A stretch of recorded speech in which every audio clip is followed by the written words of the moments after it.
What I want to do is, before we start going into limit theorems, I want to do one more integration without integrating. This is an extremely important, powerful technique. It allows you to bypass a lot of the most painful parts of Math 150, 151. And given how much love I've been feeling for Calc 3, this seems to me a good thing to master. It also lets you look fundamentally at what's going on, and you can use it to prove a lot of great results. So let's look at sums of normal random variables. So we'll assume x1 through xn are IID, RV, n01. So if we haven't used this language before, this means independent, identically distributed random variables. We use this phrase so many times that IID, RV just has to become a word that you now speak. This means normal with mean 0, variance 1. Think of it in terms of applications as we're going to be doing some kind of regression analysis. We're going to be adding the squares of the errors. We'll be normalizing things so that the standard deviations are 1, and we want to look at the resulting distribution. Okay, so we will let y equal x1 squared plus xn squared. What do we know about the distribution of x1 squared? What kind of distribution is it? It's a chi-squared with how many degrees of freedom? 1. Chi-squared with 1 degree of freedom. And if we sum all these, we actually proved last time that the sum of chi-squared distributions with new 1 degrees of freedom and a new 2 degrees of freedom is new 1 plus new 2 degrees of freedom. We only had to prove that for sums of 2 chi-squareds, because then you could just group with parentheses. So again, this is the proof by grouping, one of our favorite techniques. We want to understand this. What is a great way to calculate the probability density function for sums of random variables, or for some quantity like this? What method should we use? Yes, the CDF method. So Fy of y is the probability big Y is less than or equal to little y. And then this is the same as the probability of x1 squared plus xn squared is less than or equal to y. Okay, so this is the same as we're going to have an n-fold integration. We're going to be over the space x1 squared plus xn squared is less than or equal to y.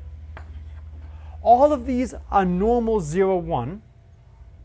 So the densities are all the same. The only thing that changes is each one has a different variable. So in the interest of space, I'm going to write a product. K goes from 1 to n, 1 over square root of 2 pi e to the negative xk squared over 2 dxk. And k ranges from 1 to n. Okay? So this is my density for the standard normal. I have n of them, 1 for each random variable. I'm integrating over the space where the sum of the squares is at most y. Geometrically, what is this? An n-dimensional sphere. What's the radius? Square root of y. So when we see something like this, it only depends on the sum of the squares, because the product of the exponentials is the exponential of the sum. So this is the same as the integral over x1 squared plus xn squared less than or equal to y. I've got this n times, so I have 2 pi to the negative n halves. And then I'll have e to the negative x1 squared plus xn squared over 2 dx1 through dxn. So this is the integral we need to do. Okay. Fortunately, Calc 3 is a prerequisite for this class. You've all seen polar, you've all seen spherical. Shouldn't be that hard to just rederive or derive the generalized n-dimensional spherical coordinates. Calculate the Jacobian of the transformation, right? Anybody want to do this? This is a safe environment. You can raise your hand in public if you want to do this. If not, you can privately see me, and we can do this, behind closed doors. Calculate the Jacobians. Nobody, I think, wants to do this. what I want to do is I want to highlight the method of dimensional analysis. I want to show you how you can figure out what this integral is without writing down the change of variables. Let's think a little bit about what's going on. What should the units of this quantity be? So if you want to give units, let's say we're talking about a sphere of a radius square root of y, so what should the units of the x's be? I need some kind of physical unit. Yes? Length. And because the metric system is so popular, we'll do meters. So this should be meters to the nth power. So we start with x1 through xn. And then we're going to change, and we're going to have a radius r, and how many angles are we going to have?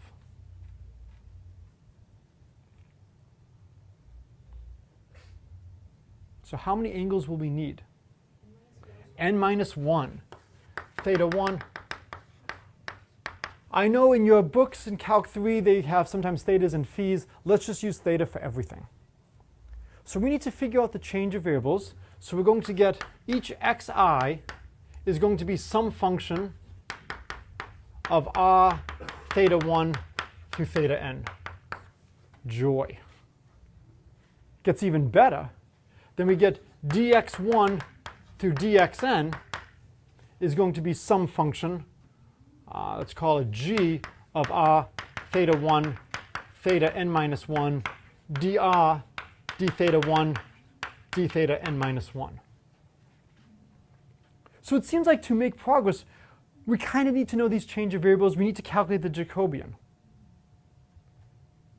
One of the big things I've been trying to emphasize in the course is before you do a calculation, can you get some feel for what the answer should look like? Do you have any idea how the x depends on any of these variables?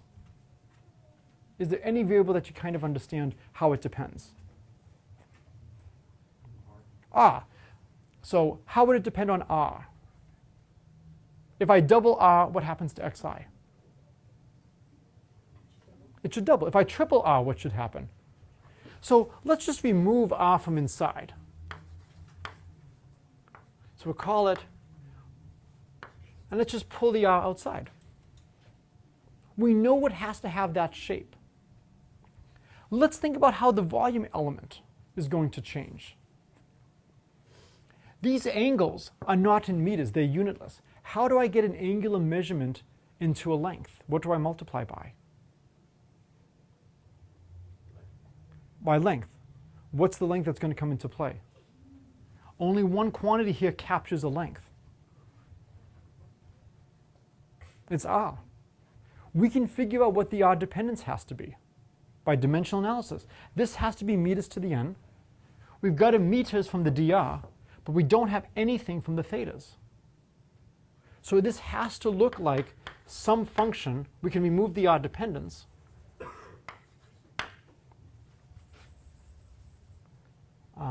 And it's going to be r to what power? So it's going to be r to the n minus 1. This is the only possible relationship we can have. Now, if you actually knew what these g's were, you could actually calculate the change of variable here. We fortunately don't need that.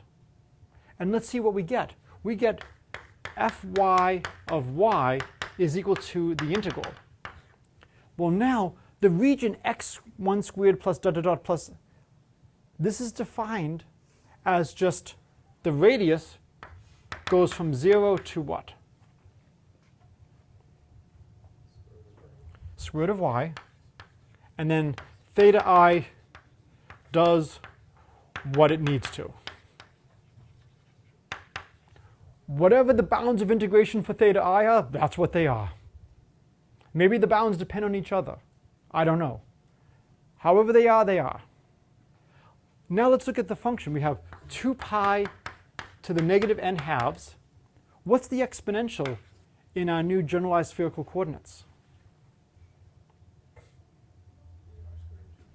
E to the negative r squared over 2. Then we get an r to the n minus 1, we have our nasty function g of theta 1 through theta n minus 1. Then we have dr d theta 1 d theta n minus 1. Does the integrand depend on any of the thetas? No. What do I get if I do the integration over all the thetas? What do I get? Yes? A constant. Could I compute that constant if I wanted to? I'm glad you have this much faith in me. I hope I would be able to write these down, calculate the Jacobian, do all the integrations. But there's just some constant. So we get 2 pi to the negative n halves, some constant c, and then the integral r goes from 0 to square root of y, e to the negative r squared over 2, r to the n minus 1 dr. Can anybody tell me what that constant would actually be? There's a nice geometric interpretation.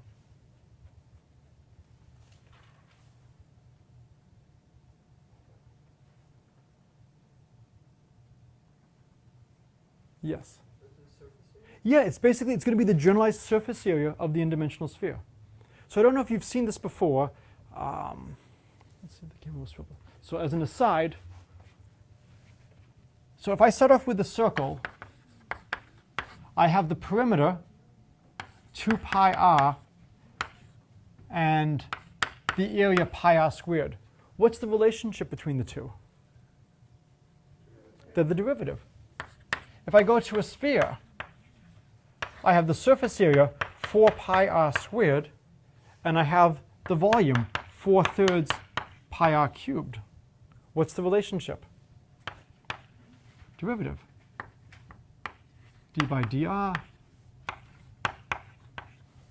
But if you want to figure out, if you take your surface and you expand the radius by a small infinitesimal amount, what's the added volume? It's essentially the surface area times dr. These relationships hold in higher and higher dimensions. And if you know the volume, you can get the surface area. If you know the surface area, you can get the volume. They go back and forth. If you think about what we've done here, is we've essentially just integrated over the surface of the n-dimensional sphere. And so we can actually use this to interpret this number c at the end of the day. The constant we get here will be the volume of the n-dimensional sphere. You can then check this and try maybe taking n equals 3 or n equals 2 and see if this matches our previous results. So whenever you're doing a new calculation, you always want to see, does this mesh with things we've studied before? So now we're left with this integral. Is this integral easy or hard to do?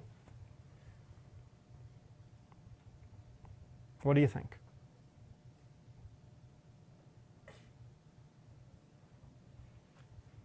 Does this integral look like anything you've seen before?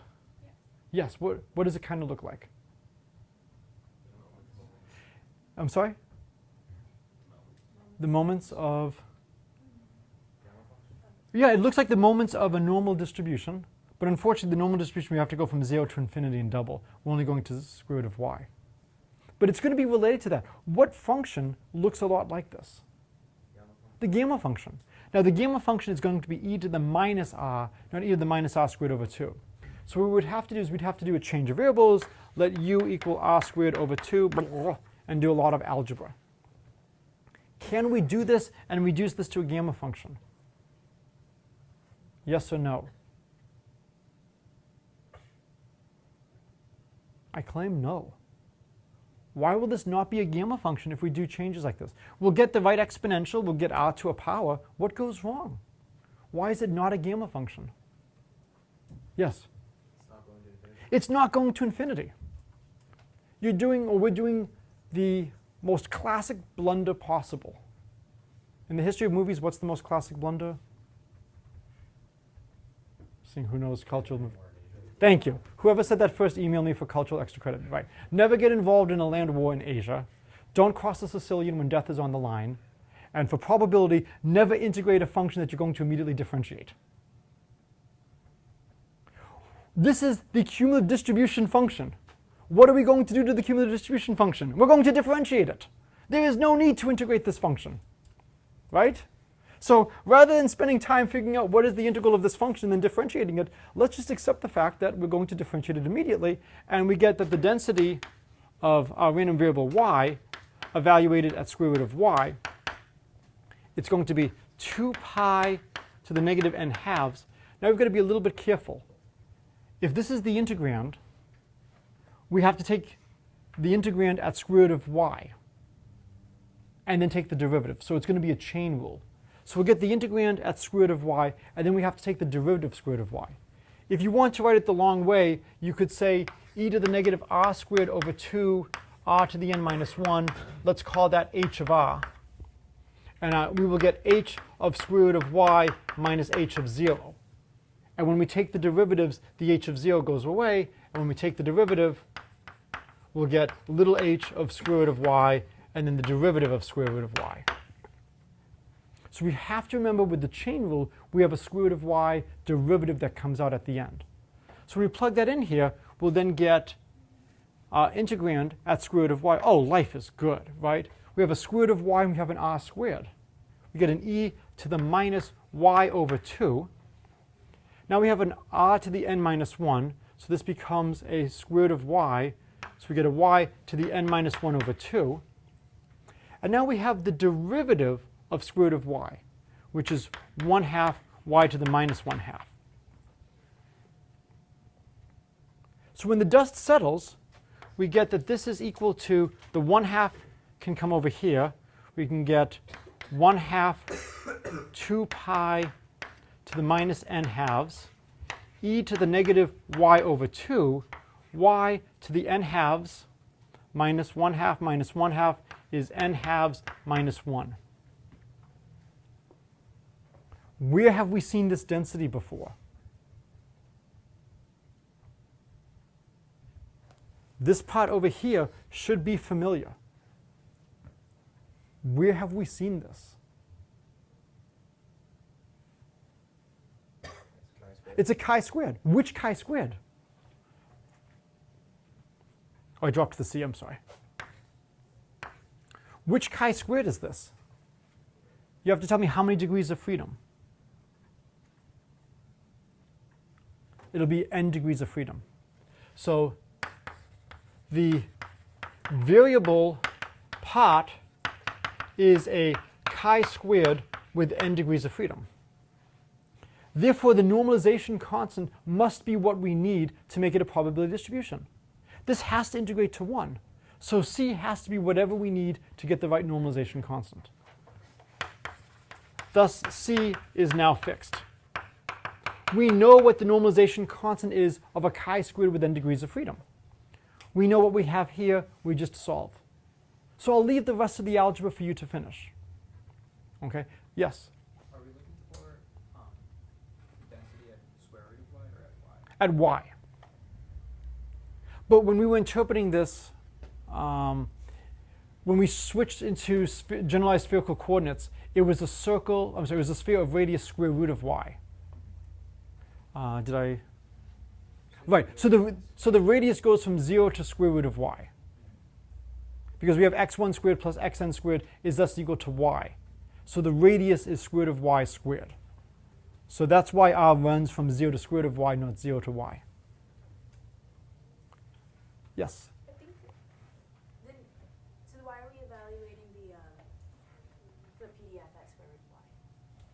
Oh, sorry, I copied it wrong. Sorry, it's y over here. I copied it wrong.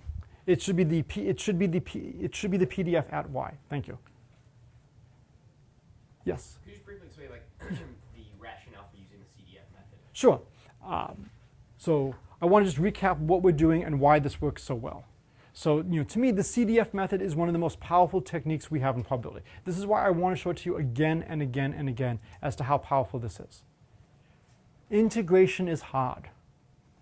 Calc 2 is probably the most misleading math class you will ever take, where you leave Calc 2 thinking you know how to integrate. You don't. Sorry. You know how to integrate very special functions that professors very carefully assemble for you. If you take Calc 3, we basically give you, again, more functions that you can integrate. And again, the lie continues. Integration is hard. The whole point of the CDF method is to avoid integrating. And the way you avoid it is through the chain rule. And what we can do is we can represent the density of our function y, it's the probability big Y less than or equal to the following, as some condition involving the constituent variables. And then we interpret this. Well, what does it mean for the sum of these squares to be less than or equal to y? Well, I've got my probability density. I'm taking my space in the n-dimensional region where the sum of their squares is less than or equal to y. Okay, geometrically, that's an n-sphere of radius square root of y. So now I have the following. And because the integrand only depends on the sum of the squares, this is screaming at us to change coordinates. And if we change coordinates, the integration will hopefully be a lot easier. And we can just integrate out all the angular parts. Now, normally, when you do a change of variables, you actually need to know the variables you're changing into. Kind of makes sense with the name change of variables. What's wonderful is we can write things in arbitrary form because most of the integration we don't actually care about.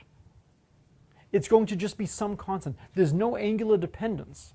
So if we just integrate out the angles, we know how it depends on the radius. That's the key part. And when we're left with this integral, at first we might think this might be a tough integral to do, or we might think that this is related to integrals we understand. And then we realize not quite because we're only going up to square root of y, but that's fine because we're going to immediately differentiate this. So none of the y lives in the angular part. The angular part is independent of y. We now have this beautiful integral in R. And now we take the derivative, we use the chain rule. And at the end of the day, we have some constant times a nice quantity like this. Because this is a probability distribution, this constant has to be such that this integrates to 1. We already know a probability distribution that looks a lot like this, a chi-squared distribution with n degrees of freedom. Its density is constant e to the negative y over 2, y to the n over 2, y over 2, y to the n halves minus 1. So this looks like a chi-squared distribution. It has the same dependence on y as a chi-squared distribution. The only thing that's different between this and a chi-squared distribution with n degrees of freedom is it has what looks like a different normalization constant outside. But because it has to integrate to 1, there's only one possible choice of c, whatever will give us the final value we care about. And so that's the power of this method. And again, as I said, one of the reasons I like this is not only does this review the CDF method, not only is this useful in statistics, sums of squares of standard normals are chi-squareds, but it allows us to do some wonderful stuff about calculating the volume of the n-dimensional, the surface area of the n-dimensional sphere. If you want, you can now actually get the volume of the n-dimensional sphere. Right?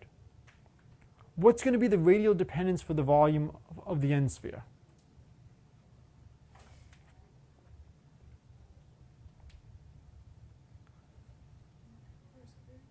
I'm sorry? No, I want how it depends on R. So if we say the 3-sphere, and people sometimes say the 3-sphere either has 3, x, y, z, we'll do it that way. If we have 3 variables, what's the radial dependence in the volume formula? 3. If we have the 4-sphere, 4. So if we have the n-sphere, it should be some constant times r to the n, and we know its derivative has to give us this c. You can now figure out what the volume is of the n-sphere as a really nice exercise. Okay, any other questions on this method?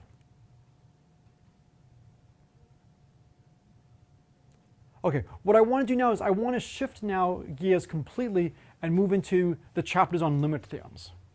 I have deliberately not reviewed my notes other than I want to talk about Markov and Chebyshev, so I can try to look at these with a fresh perspective. It is very easy to just get lots and lots of formulas and memorize them and have no idea of why a formula like this should be true or how it could be useful. I want to try to come up with what we think a limit formula should have. What kind of properties? Not surprisingly, the more information I know about my random variable, the more I should be able to say. And the question is going to be, what kind of information are we going to be given? If you could have but one piece of information about a random variable, what would you want? The mean. Okay, so given the expected value of x, what can we say about probabilities?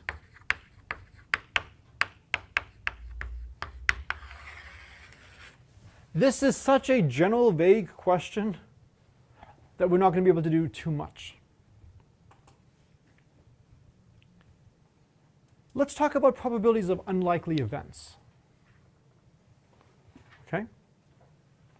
And so one of the things I emailed you on Halloween was some issues with the Washington, D.C. lottery, with certain people winning a lot of times. There is a natural explanation for why certain people win. Got to be careful because this is being recorded. Let's say you're an organization that wants to launder money. You might talk to certain individuals. And if you give them a certain amount in cash for winning lottery tickets, this could be a way to successfully launder money. So sometimes there are interesting explanations for unlikely events. We clearly want to be able to have some sense of how unlikely is something. Is this malicious? Is something illegal going on? Is this worthy of investigation? How do we allocate our finite resources? Should we be surprised that I got 4 out of 6 monsters, when I was getting Happy Meals for my kids? So we want to try to understand unlikely events. Well, the question is, what do we mean by an unlikely event? So if I only give you the mean, what's going to be your measurement of an unlikely event? I'm sorry? How far from the mean? So unlikely events, so we measure from the mean. All right, we do not have much information. So what does it mean to be away from the mean?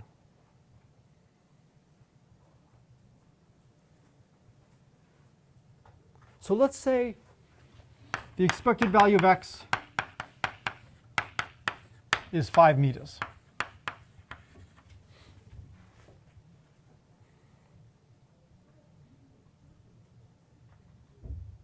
Yes?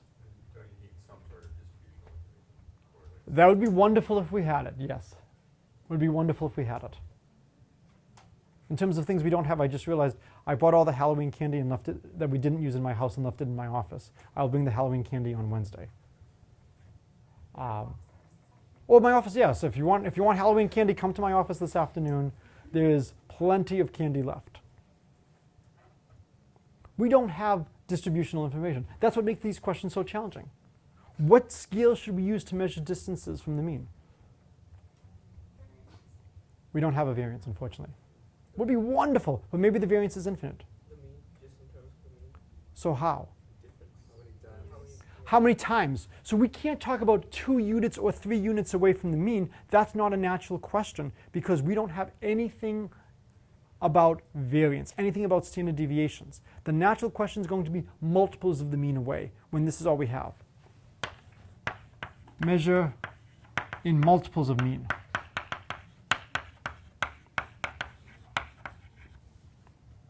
So maybe we want to understand what is the probability that x is greater than or equal to a times the expected value of x.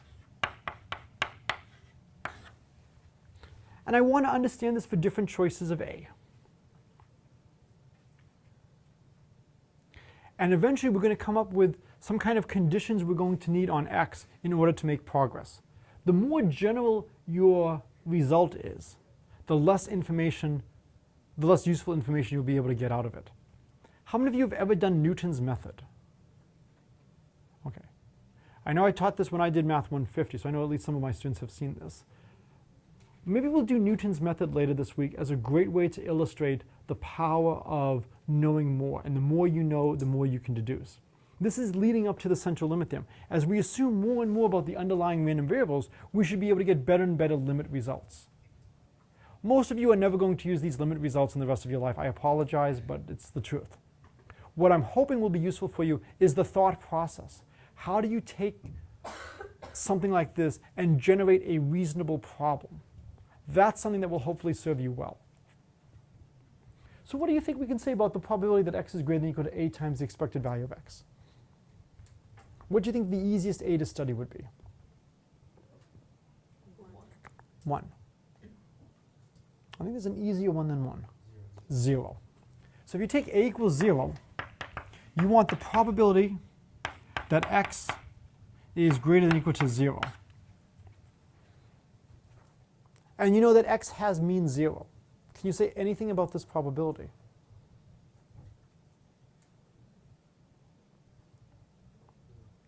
Give me a real extreme case for x. I want a random variable that has mean 0. What would be an extreme case of x to look at? Everything is 0. So if I take x where 100% is at 0, in that case, this probability would be 1. What else could I do? 50% and -1, 50% at 1. Okay. So here's 0, here's -1, here's 1. And if I do this, 50%, 50%, in here the answer would be 100%, and here the answer would be 50%. Can we do anything more extreme?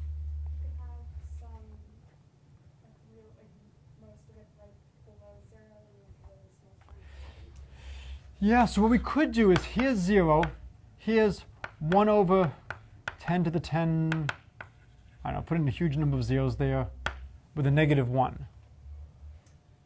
And so if I do this, and I put maybe 99.999% of my mass here, I don't care about the actual values. And then I put just a little bleep somewhere down here. That's big. And this will be 0.0001%.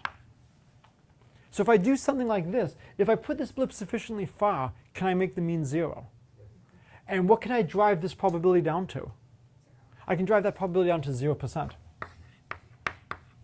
And of course, we could flip it the other way around. We can actually get this number to be anything between 0 and 1.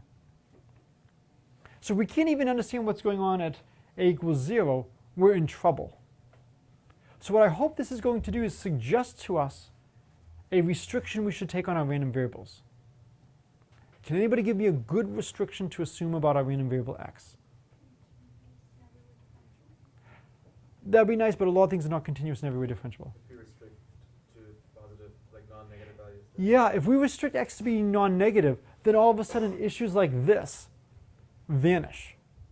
So again, I want you to get a sense of how we come up with these conditions. I can easily state, well, not easily, I could state Markov's inequality and just prove Markov's inequality directly. I want you to get a sense of why Markov's inequality is the way it is.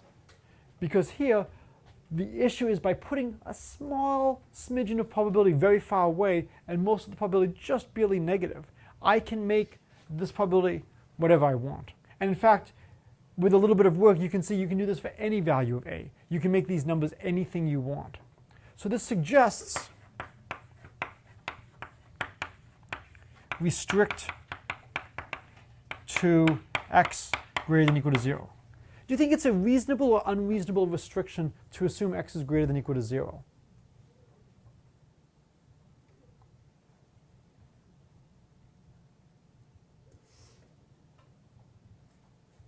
What do you think? When you look at things in the real world, are a lot of things in the real world non-negative? Yeah, if you look at a lot of quantities, you're not going to have negative quantities. A lot of our random variables are actually non-negative. Binomial, Bernoulli, Poisson, exponential, geometric. Some of them, like the normal distribution, are not, and this would not apply to the normal distribution. But a lot of the things we're looking at, this is actually a reasonable restriction. And what I'm hoping you see is that this is a very natural restriction to add. That if we want to study just knowing the mean, how much can we get if we just know the mean? Well, this is a natural question to ask. This is a natural restriction to put in. Okay, so now we know a little bit more, and we want to try to use this. Okay. So now here's the setup. X is greater than or equal to 0. The expected value of x equals mu is less than infinity. And we want to calculate, we want to bound what is the probability x is greater than or equal to a times mu.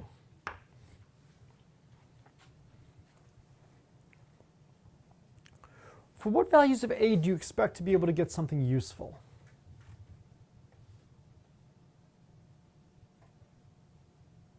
I claim there are some values of a that we should not expect to get anything useful.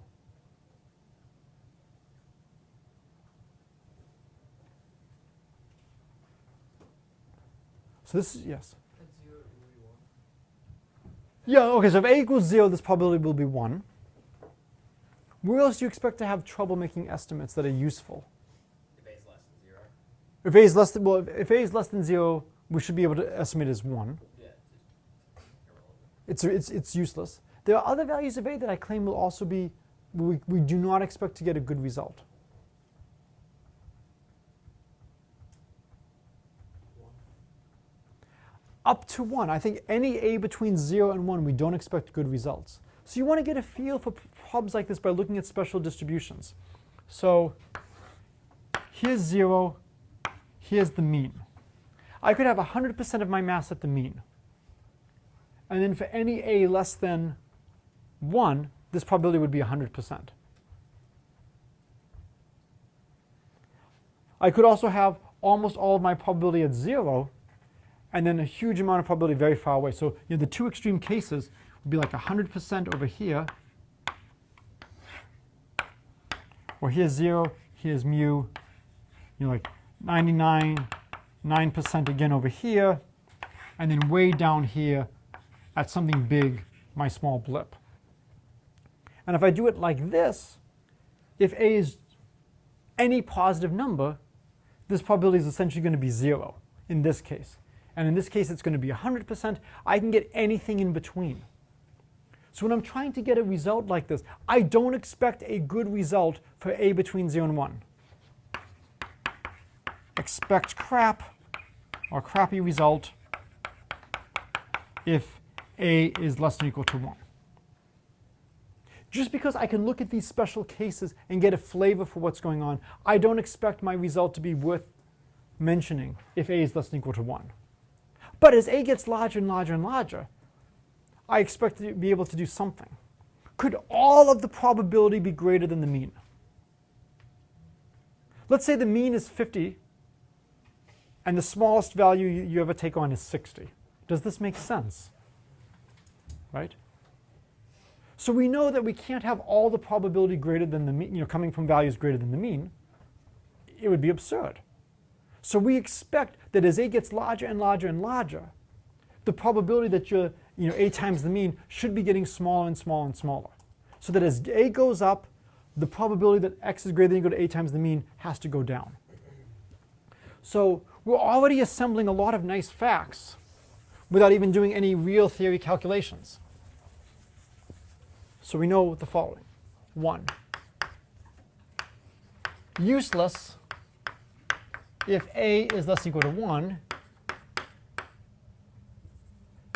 as a goes to infinity, the probability x is greater than or equal to a times me has to go to 0. We don't know how quickly it goes to 0 with a. Okay? Now, let's write what we know.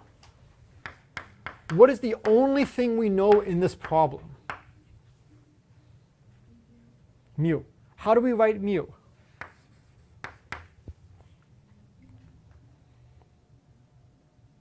times expected value of x. Okay. And how do we write the expected value of x? The integral. Minus infinity to infinity. Nope. Well, we could do minus infinity to infinity, but we're going from 0 to infinity. 0 to infinity of x. Perfect. That's what we know. What do we want to calculate? What is it that we want to evaluate?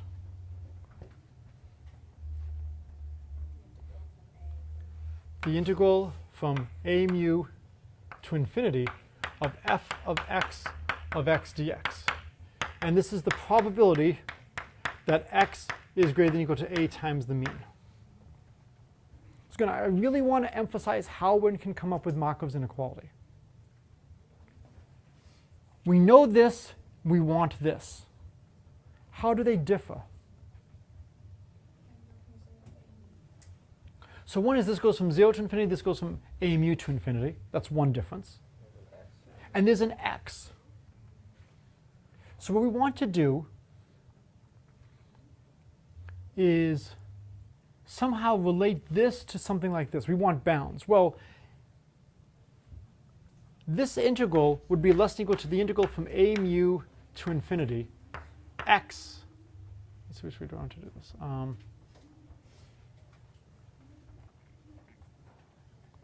Yeah, I'll do it this way.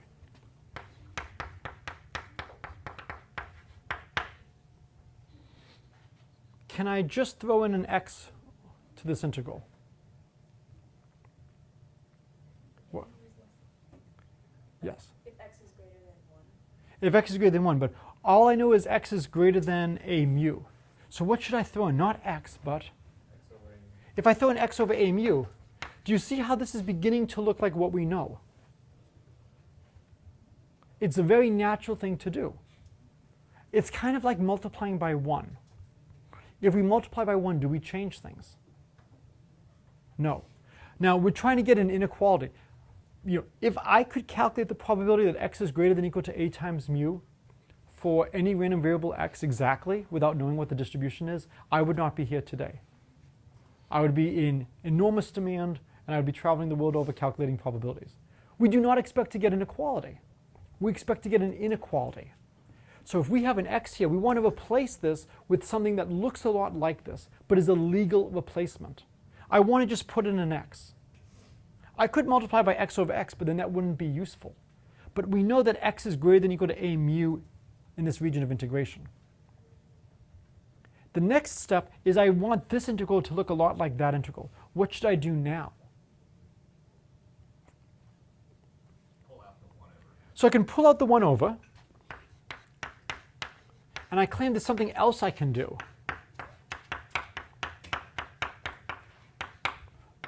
What else can I do to make the integral look more like the other integral? Yeah, change the limits of integration. What should I integrate this to? 0. Now, if I had started over here and immediately integrated from 0, what would I get? 1. It's not useful to start integrating at 0 all the way up over here.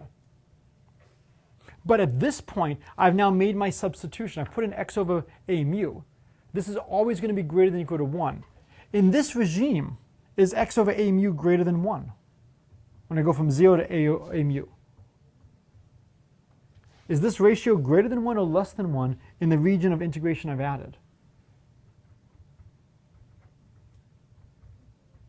It's less, right? X is going from 0 to a mu, so this ratio is less than 1. But that's fine. I'm just adding a region of integration. I'm adding a positive amount.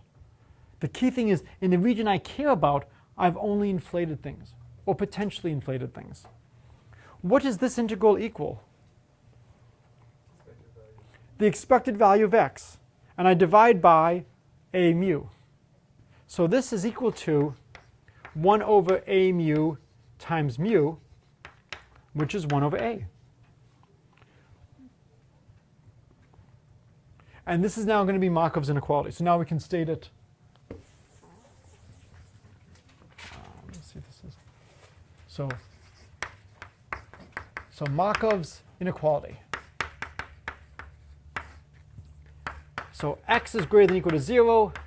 Expected value of x is finite. The probability that x is greater than or equal to a times the mean is less than or equal to 1 over a. So whenever you get a result like this, you want to always ask, is this reasonable?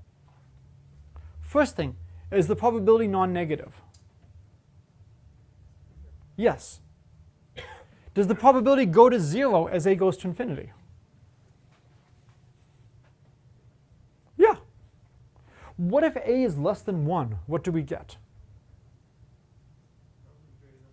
Probability greater than 1. So the probability that x is greater than or equal to half times the mean is at most 200%. Is that a useful statement? No. I'm a pure mathematician most days of the week. I don't have to be useful. I merely have to be accurate. Is it an accurate statement that the probability that x is at most half the mean is at most 200%? Yes. I could actually get a much better result without going through Markov's inequality. Right? What's a better result without going through Markov's inequality? 100%. Right? This result is not the best possible. When does this result stop becoming useful? Yes, it's useful if a is greater than 1. So before a is greater than 1, this is useless. It's correct, but it's useless. So this is Markov's inequality. Yes? So for really unlikely events, when A is very large, we get nicer bounds on the probability could be. If we knew more information about the underlying distribution. So the problem is this is a very slow rate of decay. The problem is we are trying to have a result that will work for all probability distributions that are non-negative and have finite mean. That's a lot of distributions to worry about. Not surprisingly, the more information you have about your distribution, the better results you can get. So there is a result that's a lot better than Markov. It's Chebyshev. Have I mentioned before that Chebyshev is my favorite mathematician? So the reason he's my favorite mathematician is not because of the quality of his works. It's great. He's famous in number theory and probability and analysis. It's because he was a Russian mathematician and there's over 40 different accepted spellings of his name. And I cannot spell. And so essentially, however I write his name is almost surely one of the legal acceptable spellings of Chebyshev. There are many things I've tried to get the math community to do which they have not agreed to.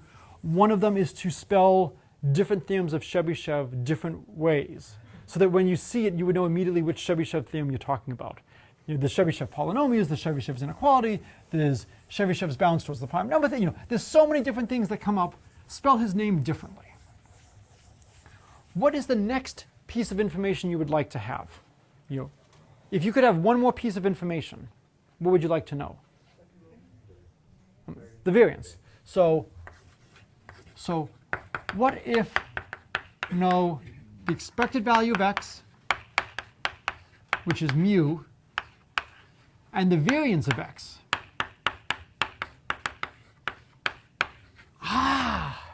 If we know both of these now, we have a scale to measure fluctuations. When we were using Markov's inequality, we had to talk about being multiples of the mean because that was the only measurement, that was the only scale we had. Now, when we talk about being away from the mean, how should we measure distance from the mean? I'm sorry? In terms of sigma. So we should calculate what is the probability that x is, say, greater than equal to, well, let's do it this way, that x minus mu is greater than equal to k sigma. We want to know what's the probability that we're at least k standard deviations away. And it turns out this is less than or equal to 1 over k squared.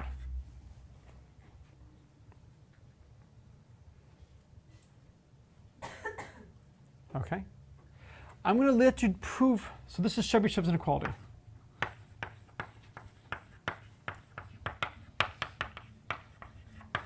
We will prove Chebyshev's inequality on Wednesday, but I claim it follows from a result already on the board. What result does this follow from? Markov, right? It's the only result on the board, right? So we have to apply Markov. We need a random variable that is non-negative and has finite mean. Any idea about a random variable that's finite? That's non-negative and has finite mean. Well, but it's got to be somehow related to x, mu, and sigma. It's got to be non-negative and have finite expectation. When you look at this, do you see any quantities, any random variables, any expressions that are non-negative? Absolute value of x. So one thing is absolute value of x minus. We don't like absolute values. So instead of absolute values, yes. What's the expected value of y? Variance of x, sigma squared.